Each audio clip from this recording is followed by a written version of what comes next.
For those of you who are joining us for the first time, we are doing this on a weekly basis together with our guests Delphine and I discuss the latest news and happenings. We have also opened up our own house, the official Velas Club. Join us there and follow it or ping either of us for invites. To kick things off, let's chat about the Bitcoin price as we do it every week. The mighty Bitcoin doesn't seem to secure itself above the 60K level as a bunch of sales orders get liquidated once the price gets there. Yet somehow Bitcoin is trading at nearly $66,000 in South Korea. What's interesting is that Bloomberg's senior commodity strategist, Bloomberg Intelligence, Mike McClone forecasts a 400,000 bull run for Bitcoin. So should this rally be anything close to the one of 2017, then this is the price we can expect according to him. Delphine, Alina, what are your thoughts on this? So, Shirley, thank you, and welcome, Alina. We are very happy to have you here.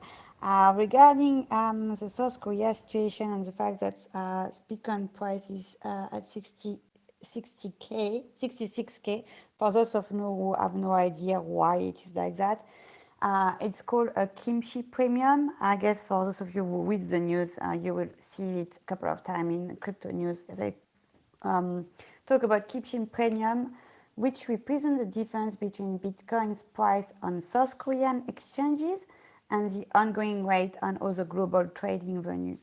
And the reason for this discrepancy are quite complicated, but they ultimately stem from trading limitation unique to the country exchanges and the existence of domestic capital controls.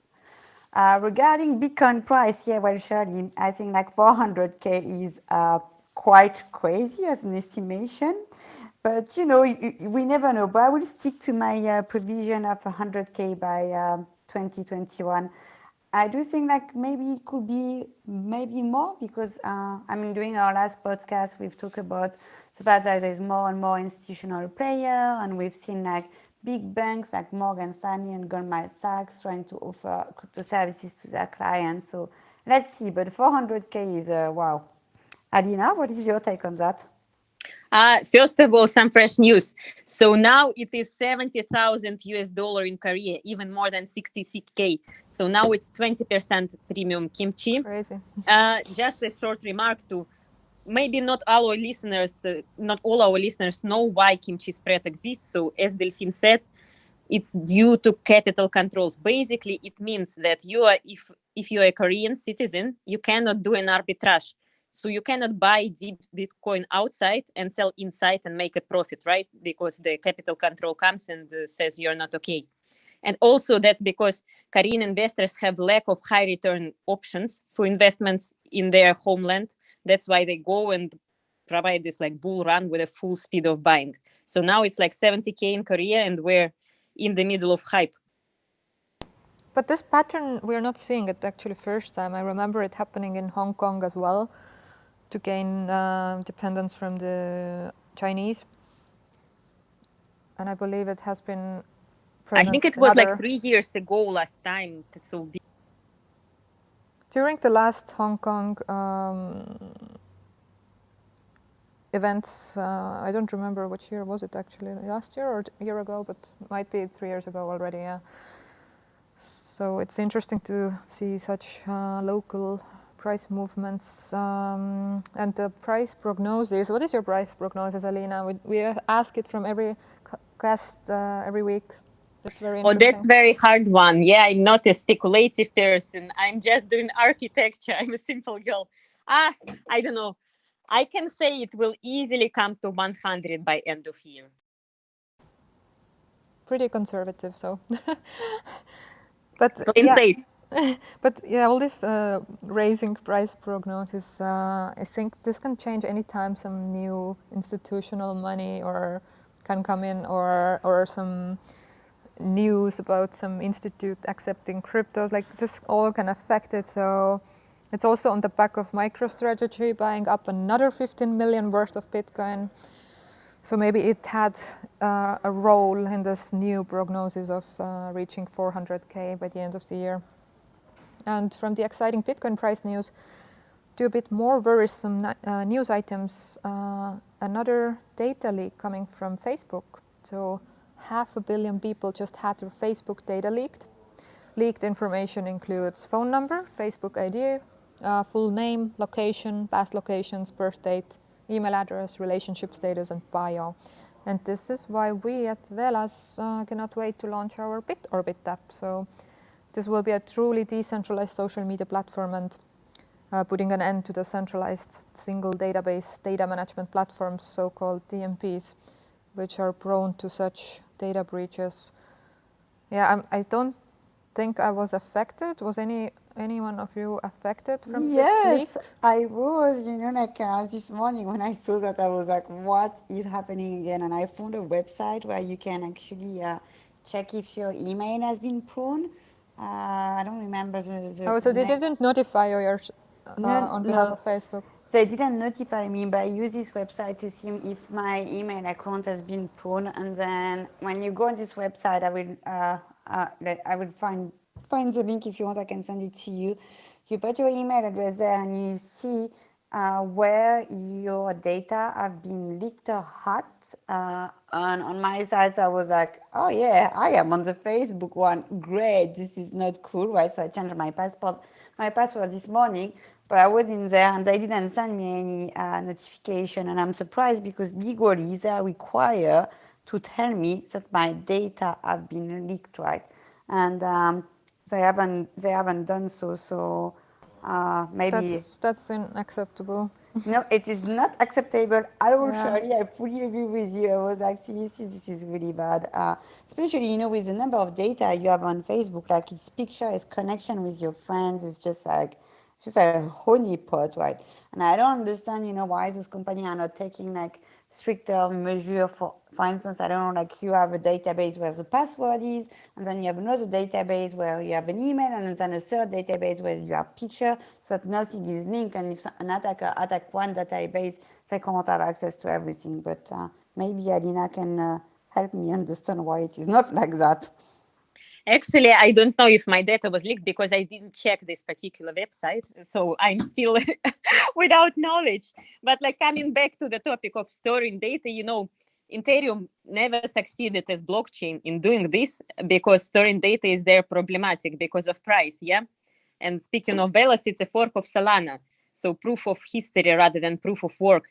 And of course, Solana was told to be a killer of Bitcoin with 90,000 transactions per second, and it didn't kill anyone. But storing data is a very, very good case for it, right? Because it will not disrupt Ethereum in terms of DeFi.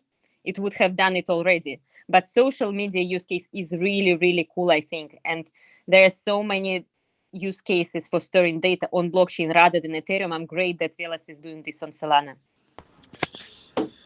Yes, I'm also happy with our decision.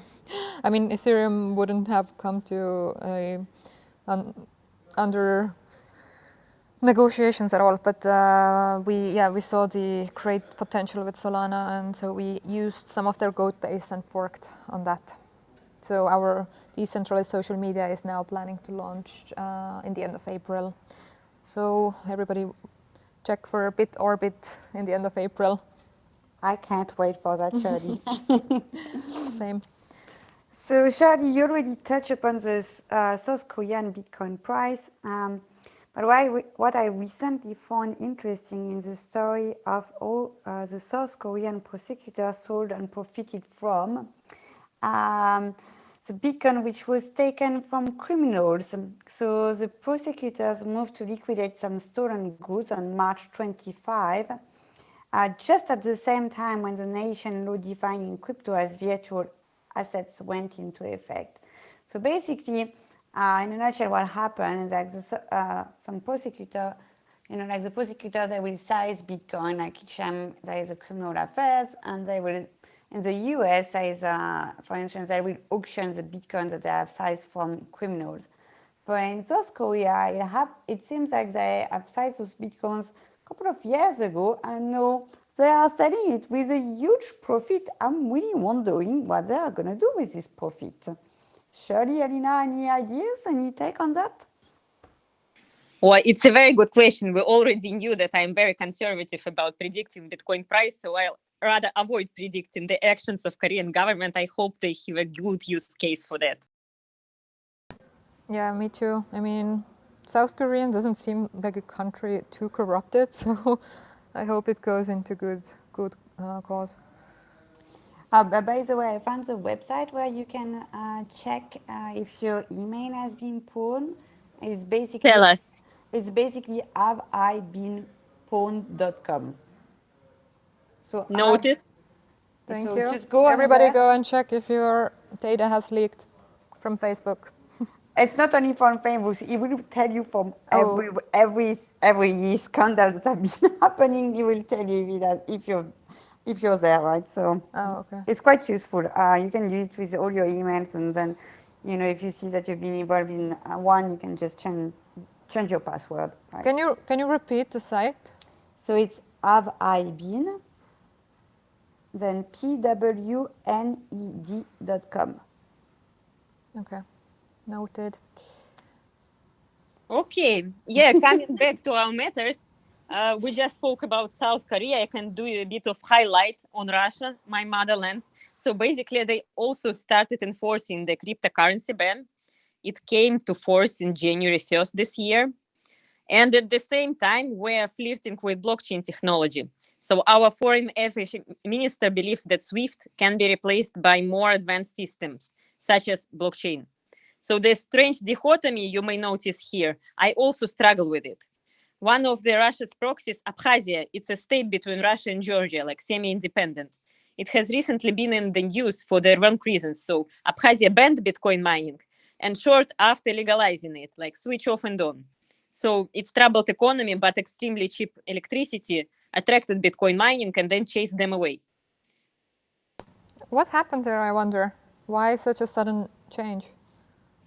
God knows. I mean, I'm not an expert in Near Eastern policy, but I think they just didn't predict the legal actions which will be enforced on them from Georgia and from Russian side, right? They made it like in a brave mood, and then they were like, okay, that was wrong decision. Makes sense. I think so. It's like my political level of interpretation. Yeah, makes sense.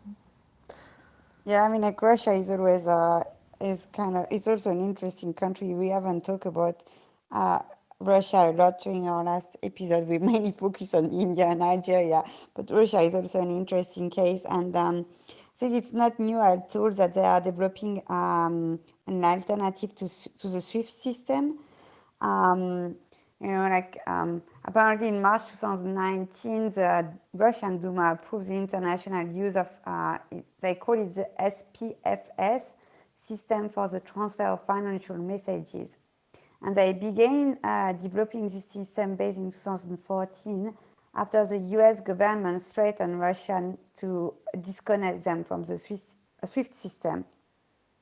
And for Russia, it would greatly reduce the risk associated with Western sanctions, such as a SWIFT ban, which would make it extremely difficult then for Russian banks to process cross-border payment.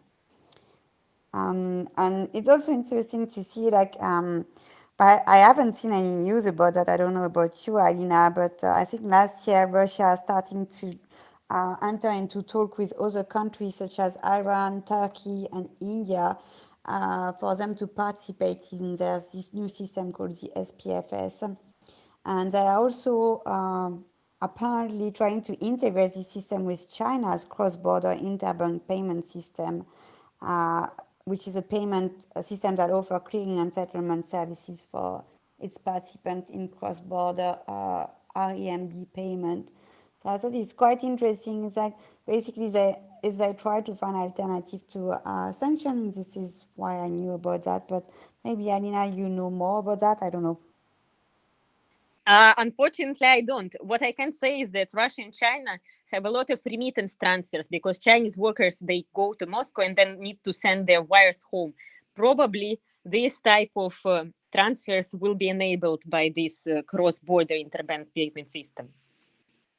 Yeah, I think it's a smart move from them after having some threats being cut out of the SWIFT system to develop something on their own. And now I wouldn't expect that they managed to get so many countries join this system they have developed, but it's really smart move, I would say. Yeah, you never know. I mean, it can be a good alternative also for, there's a lot of countries like countries that are affected by sanction. And if Russia managed to get that live and like managed to get some adoption there, it would be a very good alternative to some countries under sanction to be able to transact between each other. Does anyone from the audience wants to talk about any of the previously mentioned news or about the Russian SPFS system? Feel free to raise your hand and I will invite you as a speaker. In the meanwhile, a couple of news items caught my attention and I am sure you'd be interested in chatting about them, Delphine, as it concerns about non-fungible tokens, NFTs. So, top auction house Sotheby's, established in 1744 in London, has announced its first auction of non-fungible token-based digital artworks created by anonymous artist Buck that scrutinizes our understanding of value. Sotheby's announced the fungible collection by Buck will be taking place April 12th to 14th on Nifty Gateway, which is an NFT marketplace owned by Gemini, the cryptocurrency exchange founded by Winklevoss brothers. And when I first read about this news, I was wondering, is it our friend Georg Buck, as he's like a big player in the art field, and we just spoke about NFTs with him, and he's like, and now I read this news.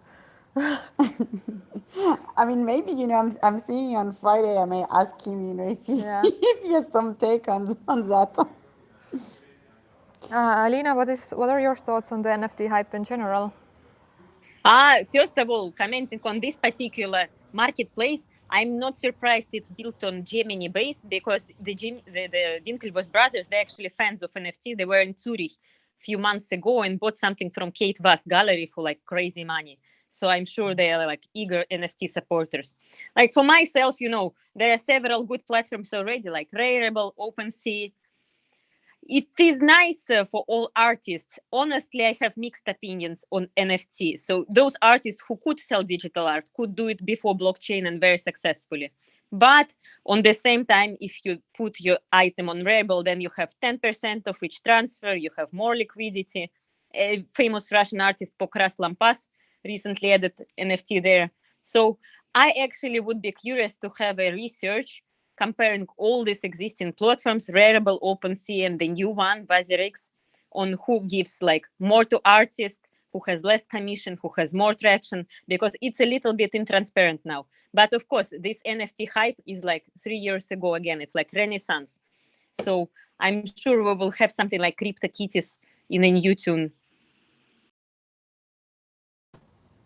In the meanwhile, we have Valid who wants to weigh in. Hi. Hi there. What's up? Long time no see.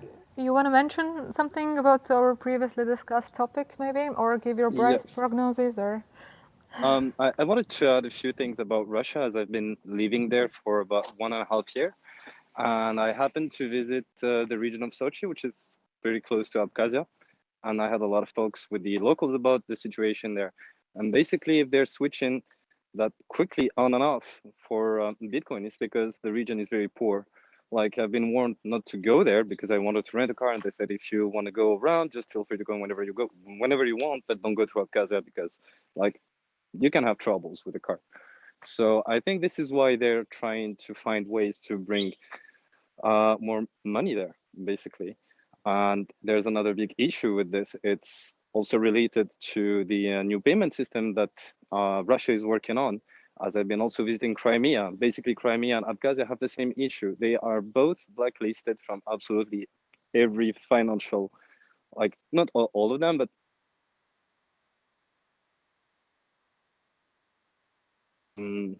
like if you're a foreigner and you go to these countries or these areas, you will not be able to use your cards to purchase anything because they're simply blacklisted, and they have a lot of troubles with this, which is why I think Russia is also working on developing their own systems. And as you said, they will help them a lot with like what's going on with China, because they have a lot of Chinese working in Russia and a lot of Russians also working in China.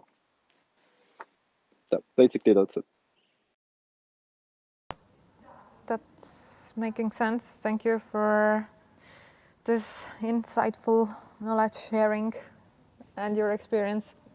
Yes, thank you for sharing. Shirley, on NFTs, you know I love this topic, right? Yeah. We had some news mixing. Well, India and NFTs, woohoo! Our This is favorite insane. topic. Normally, Yes. our India topics cover the banning of cryptocurrencies in India. No, we have something exciting now. So apparently, India now has a marketplace for digital collectible. So it's called the Wazir X Exchange, and it's one of the largest in India, and it has just launched an NFT platform through which creators can auction their digital assets and earn royalties.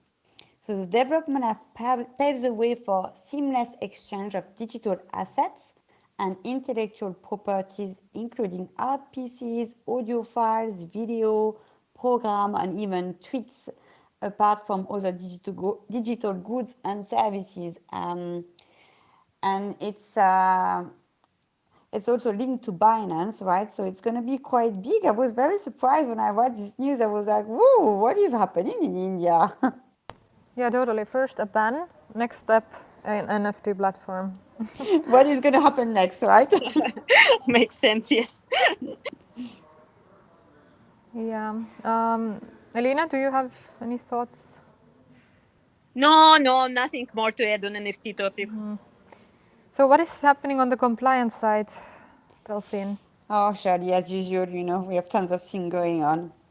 But one thing that really attracted my attention, I think it was on the news yesterday or the day before, is that we have a new, very cool privacy coin that has been launched on testnet actually yesterday, and it is called Ironfish. Basically, anyone can now run and mine a full node of Ironfish.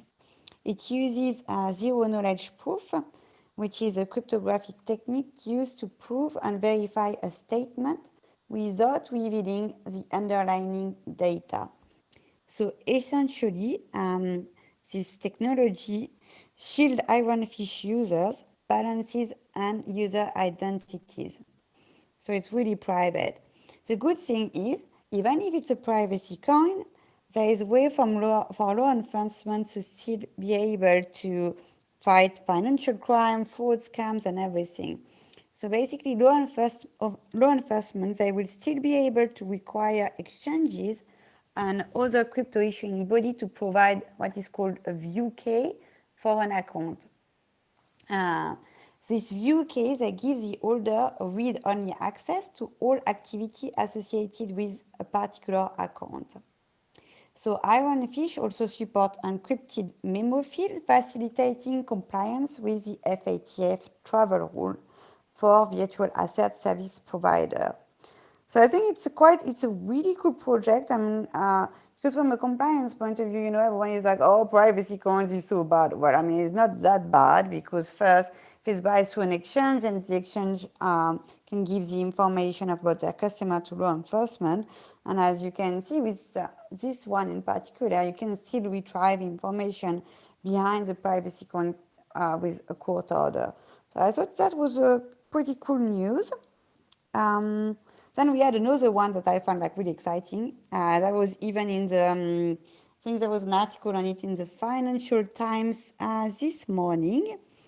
So the New York regulated Paxos Trust Company has used blockchain technology to achieve same-day settlement for a selection of US equity trades with the help of Credit Suisse and Instinet. So the trades occurred on March 4th at 11 a.m. ET and 3 p.m. ET and were settled at 4:30 p.m. ET. So same day, demonstrating the platform ability to enable same-day settlement for trades conducted throughout the day. So it's really cool because the legacy system, I mean, you won't be able to settle a trade in one day if the trade doesn't occur before 11 a.m. ET. So this seemingly nerdy enterprise blockchain pilot looks much more important in light of recent share trading fiasco involving the Wall Street Bets movement, which saw the platform Robinhood full of an arcade infrastructure used to settle the US security. It was all the scandal, It's interesting to look at this news when you look at the scandal involving the GameStop shares. So I think this is really cool. It's good news for the industry, and it's good news also to have blockchain adoption to make the financial system more efficient. And last but not least, despite working with Zilliqa, which is a Singaporean blockchain protocol, the country's central bank warns crypto is certainly not suitable for retail investors. So the statement came days after the Prime Minister of Singapore was caught up in a token scam on blockchain social media platform BitCloud. So very interesting too from the Singapore authorities, because generally they are quite flexible. They have a very good legal framework for crypto project.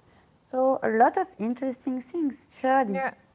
Yeah, it's like Singapore. I could put an equivalent to the Swiss level on the blockchain adoption and support from the government side.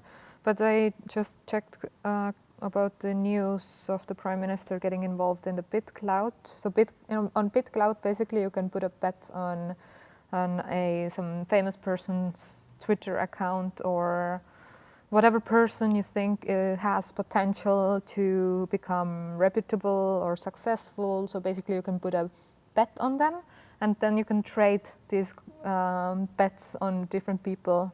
So it's pretty interesting, but the problem there was that they just uploaded the Singapore Prime Minister's account without, like, by default, and this has been done with many famous profiles from Twitter and without any consent. So that was the topic. But it's funny that after this whole situation, the whole country's central bank warns about crypto. So yeah. We touched very interesting topics here. So first of all, speaking of compliance, it's a complex issue. From one side, Fifth Amendment in the US allows you to not report criminal activities about yourself. And on the other side, you have to somehow tax your Bitcoin assets, which is illegal now. So it's a very, dual situation, right? Both choices are wrong. So the legislation has to come up with something brighter. On the other side, there are so many crypto solutions for anonymity. One, ZK Snarks, as Delphine mentioned, they are still in development for layer 2 in Ethereum. On the level 1, it's mixers. So when you pull several transactions and mix them together, so you don't know if the weapons were bought with your money or with terrorists' money, right? Everything is mixed. And then you don't forget Zcash and Monero, which are made for being anonymous. So there is a number of solutions already. I can't say they are widely popular. I think no one using mixers, although they are fun.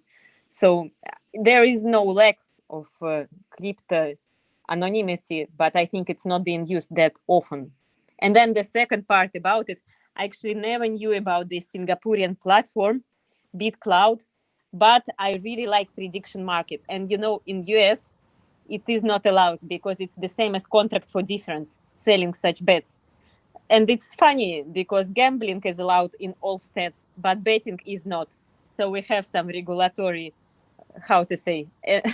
curiosity to explore in it. But I really think that prediction markets like Augur or Gnosis shall become more popular and find a way around these restrictions. Yeah, I definitely recommend to check out the BitCloud. It's pretty interesting. Not to invest, but to play with, eh? Yeah, to check what use cases are out there. It's endless. I don't think it's Korean-based, Singapore-based platform. Anyways, it's an anonymous team behind it, but it's a pretty globally operating platform. And project. Yeah, then do we have anyone in the audience who wants to talk with us, ask anything from us, or weigh in on the previously mentioned topics? Then you have to raise your hand here and I will invite you to speak. Don't be shy. Everyone is silent today. Yeah. I think Come on. everybody is eating their dinner now, listening to us. All right. Yeah, we had quite interesting news this week, so okay. Well, You can what just can come we up and do? say hi to us. Well, we're back next Wednesday, so thank you so much for joining us. And this is it Thank for you, today. Shirley and Delphine. Thank you, our audience. And for the bigger selection of news and more in-depth news, visit velas.com/digest and tune in every Wednesday at 6 p.m. CET here on Velas Weekly Blockchain Digest on our new club. And thank you, Delphine, and thank you, Elina. Thank you so much, Shirley. Bye Thank you, bye. Alina, for coming, and thank you to the audience. See you next week. See you next See you. week. Bye. Ciao. Bye.